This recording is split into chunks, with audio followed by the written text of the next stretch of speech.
Wizara ya Katiba na Sheria kama wizara ya kisekta, hasa hususan sekta ya sheria, pamoja na mambo mengine, inatekeleza kampeni ya Mama Samia ya msaada wa kisheria.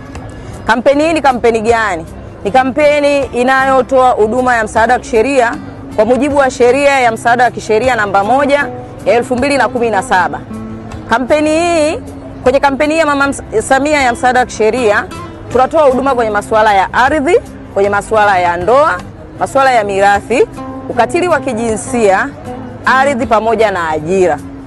Katika kampeni hii, kampeni yetu hii ilianza mwaka 2023. Kwenye kampeni hii,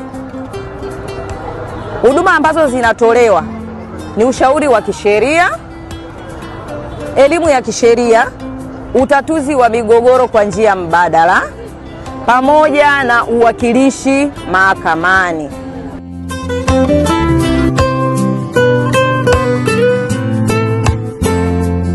Sisi ndio wajenzi wa Tanzania yetu.